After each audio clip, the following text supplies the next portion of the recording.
Le président nigérien Bola Tinubu a décrété le 13 juillet 2023 un état d'urgence dans le pays pour lutter contre l'inflation et une crise alimentaire. La mesure qui vient soulager les plus vulnérables du pays intervient alors que le secteur agricole est confronté à de nombreux défis qui affectent considérablement l'accessibilité et les prix des denrées alimentaires. Selon le gouverneur de la Banque nationale d'Angola, les réserves internationales nettes de l'Angola se sont élevées à 13,68 milliards de dollars fin juin, soit une réduction d'environ 1 milliard de dollars par rapport au mois de mai. La Zambie a surmonté certains défis grâce à la restructuration de la dette et la collaboration avec des partenaires internationaux. Alors que le pays progresse dans son parcours de transformation, l'espoir d'un avenir meilleur et durable reste fort.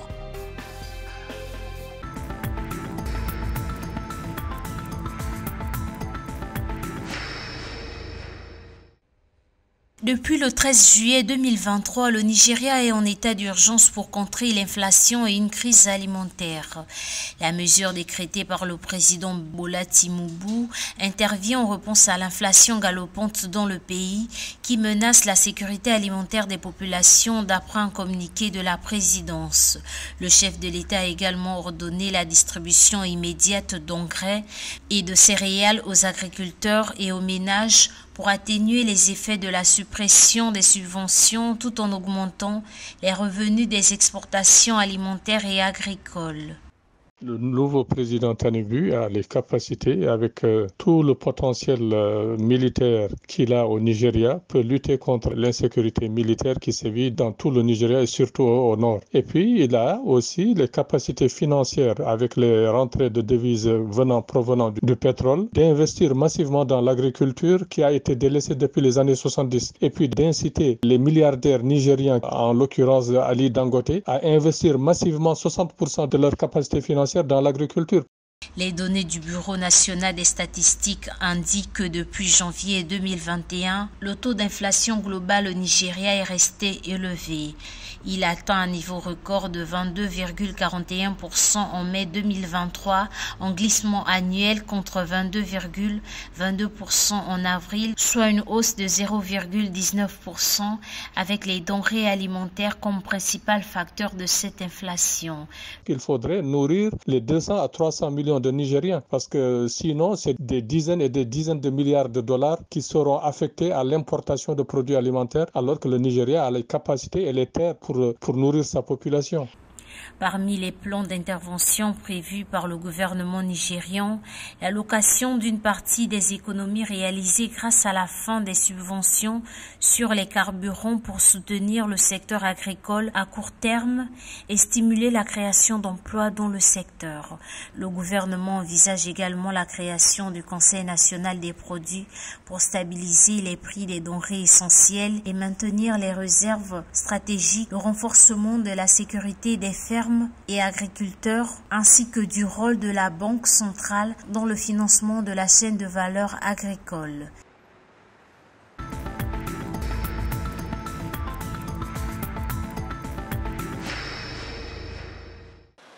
En Angola, les réserves internationales nettes ont connu une baisse au mois de juin pour s'établir à 13,68 milliards de dollars, soit une réduction d'environ 1 milliard de dollars par rapport au mois de mai. Selon le gouverneur de la Banque nationale d'Angola, Manuel Thiago Dias, la valeur des réserves enregistrées en juin dernier était prévue pour 6 mois d'importation de biens et services. Le directeur de la Banque centrale a également déclaré qu'en termes absolus, le solde du compte des biens est passé de 18,34 milliards de dollars à 8,6 milliards de dollars. Selon le gouverneur, il y a eu une détérioration des termes de l'échange qui a provoqué une réduction du solde du compte des biens au premier trimestre de 52,89%, reflet de la réduction des recettes d'exportation de 38,16%.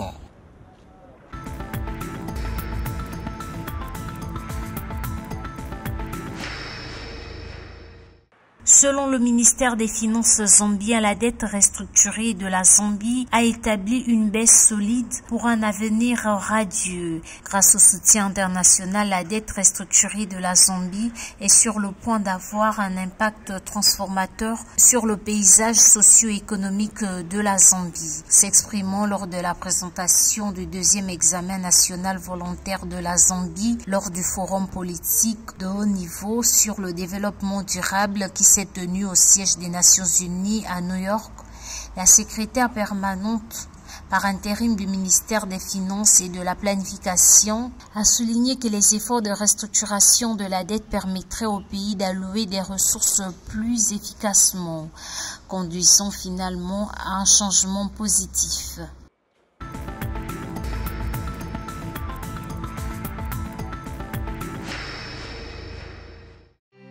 Pour les travaux de construction et de réhabilitation du tronçon allant du PK24 au PK105 de la Transgabonaise, plus de 74 milliards de francs CFA ont été mobilisés. Il s'agit du premier tronçon de la Transgabonaise long de 93 km dont les travaux ont été lancés officiellement depuis 2020. Ces fonds ont été mobilisés par la Société autoroutière du Gabon, SAG, avec l'ensemble des partenaires publics et privés qui contribuent au financement de ce projet, notamment la Banque de développement des États de l'Afrique centrale et la Banque internationale pour le commerce et l'industrie du Gabon, BICIG. Ce premier tronçon de la Transgabonaise était prévu pour être livré en mars 2020. Mais 3 ans après le démarrage du chantier, les travaux se poursuivent sur ce linéaire de 93 km.